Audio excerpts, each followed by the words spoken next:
Welcome to the study यान quick revision series के तहत हिंदी विषय का रिवीजन करते समय हमें किसी अक्षर में लगे हलंत या बिंदी पर विशेष ध्यान देना है। प्रश्नों की ओर चलते हैं। हिंदी वर्णमाला में कितने वर्ण होते हैं? 52। स्वरों की संख्या कितनी होती है? 11। सामान्यतः स्वर कितने प्रकार के होते हैं? 2। ह्रस्व, दीर्घ। मूल या ह्रस्व स्वर कितने होते हैं? 4। छोटा, छोटी, छोटाऊ, ऋण। दीर्घ स्वर कितने होते हैं? 7। बड़ा आ, बड़ी ई, बड़ाऊ, ए, आए, ओ, आओ। प्लुत स्वर का उदाहरण है ओम। आगत स्वर का उदाहरण है आ। सामान्यतः व्यंजनों की संख्या कितनी होती है? 41। हिंदी वर्णमाला में व्यंजनों की संख्या कितनी है? 33। व्यंजन कितने प्रकार के होते हैं? 5। स्पर्श, अंतस्थ, ऊष्म, आगत, संयुक्त। स्पर्श व्यंजन कितने होते हैं? 27। कवर्ग से पवर्ग तक प्लस ड, ढ। अंतस्थ व्यंजन कितने होते हैं? 4। या, रा, ला, वा। ऊष्म संघर्षी या ऊष्म व्यंजन कितने होते हैं? 4। सा, सा, हा। आगत व्यंजन कितने होते हैं? 2।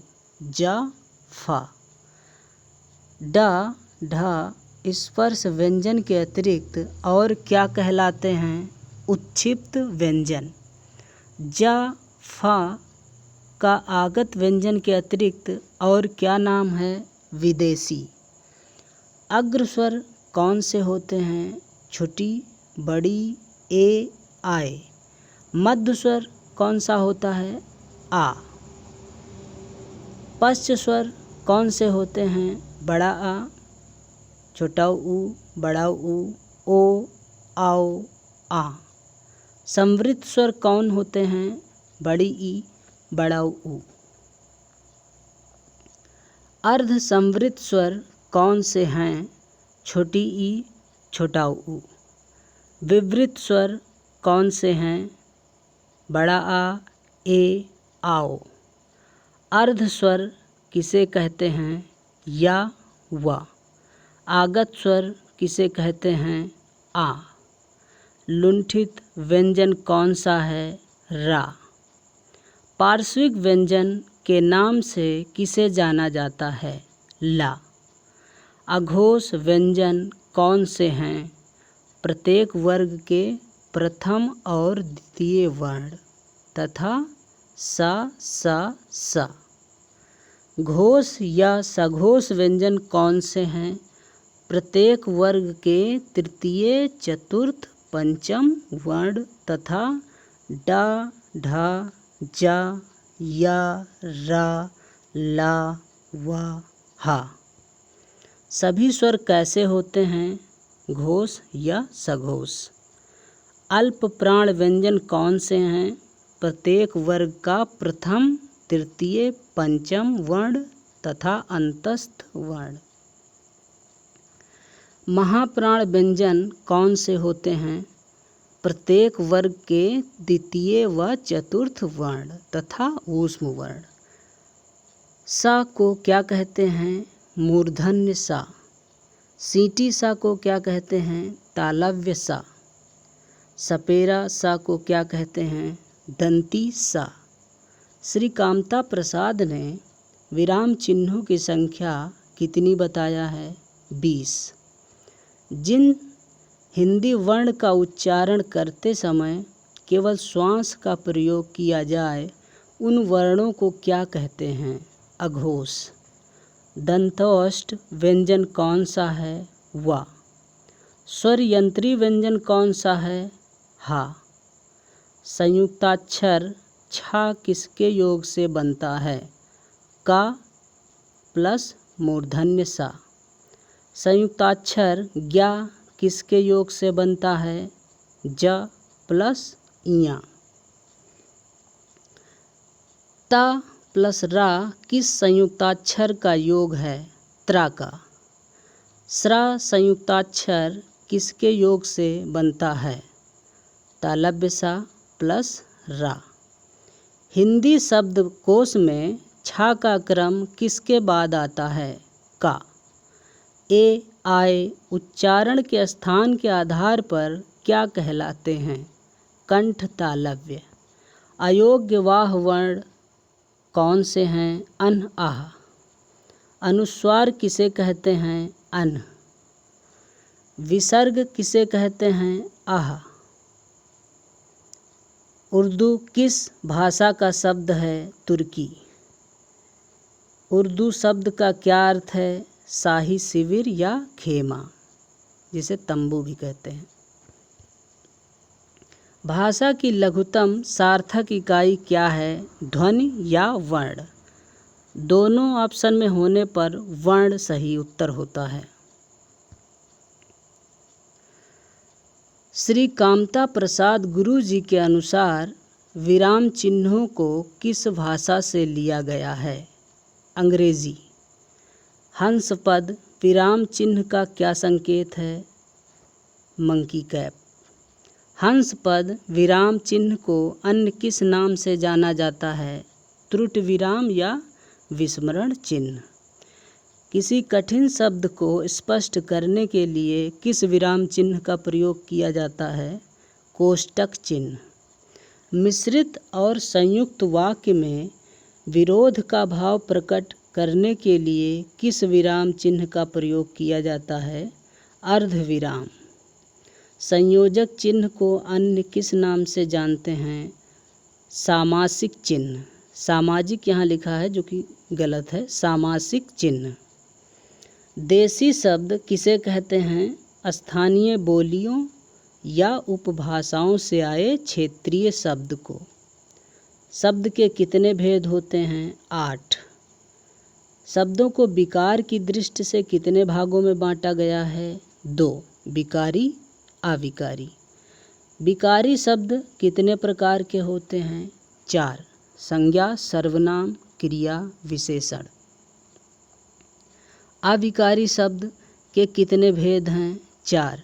समुच्चय बोधक, क्रिया विशेषण, संबंध बोधक, विस्मय बोधक। रचना के आधार पर शब्द के कितने भेद हैं? 3। रूढ़, यौगिक, योग रूढ़। उत्पत्ति के आधार पर शब्द के कितने भेद हैं? 4। तत्सम, तद्भव, विदेशी, संकर।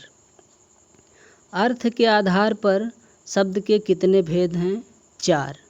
एकार्थी, अनेकार्थी, पर्यायवाची, विपरीतार्थी। अविकारी शब्द की पहचान क्या होती है?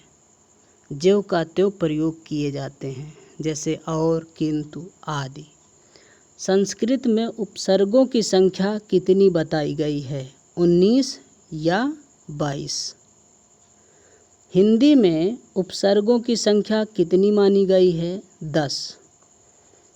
उर्दू में उपसर्गों की संख्या कितनी है? 19। उर्दू के सारे उपसर्ग किस शब्द से लिए गए हैं? किस भाषा से लिए गए हैं? अरबी, फारसी। किसी प्रत्यय की मुख्य विशेषता क्या है? स्वतंत्र रूप से अपना अर्थ कुछ भी नहीं होता। विकार के आधार पर प्रत्यय कैसे शब्दांश हैं? अविकारी। प्रत्यय कितने प्रकार के होते हैं? 2। तद्धित प्रत्यय, कृत प्रत्यय। वह प्रत्यय क्या कहलाते हैं जो संज्ञा, सर्वनाम, विशेषण के अंत में लगकर नए शब्द बनाते हैं? तद्धित प्रत्यय। जो प्रत्यय धातुओं के अंत में लगते हैं क्या कहलाते हैं? कृत प्रत्यय। आदि प्रत्यय, व्युत्पन्न मूलक प्रत्यय, रचनात्मक प्रत्यय किसका अन्य नाम है? उपसर्ग का।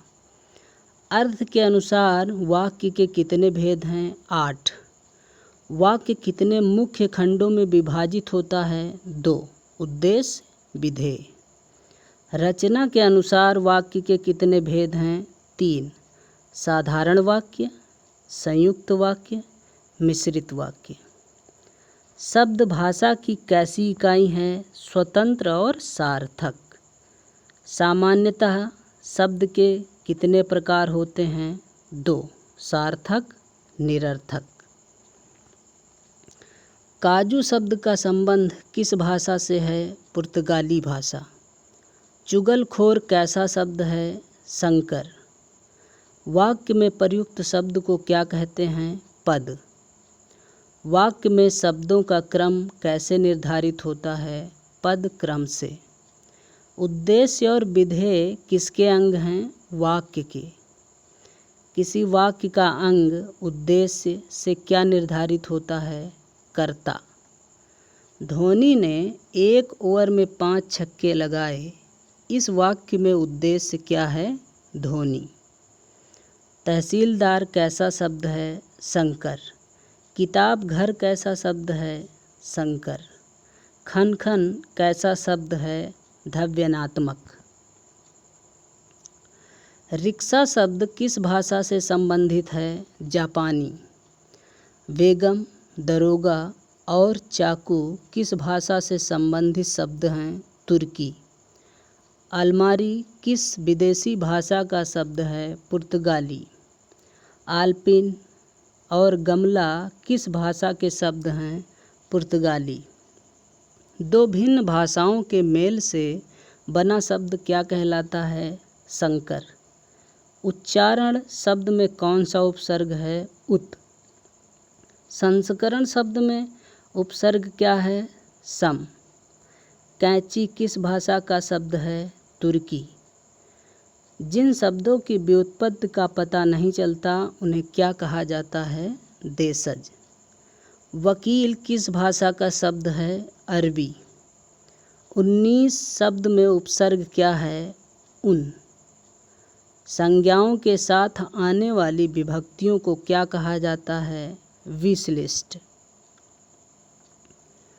गाइस, अगर आपके लिए हम उपयोगी हों तो प्लीज़ आप अपने YouTube चैनल द स्टडी यान को सब्सक्राइब करें तथा आने वाले हर वीडियो को लाइक करें, शेयर करें, जिससे प्रत्येक ज़रूरतमंद को इसका लाभ मिल सके। विशेषांक: चैनल का उद्देश्य किसी भी परीक्षार्थी के लक्ष्य प्राप्ति में हर संभव उपयोगी सिद्ध होना है। Thank you guys.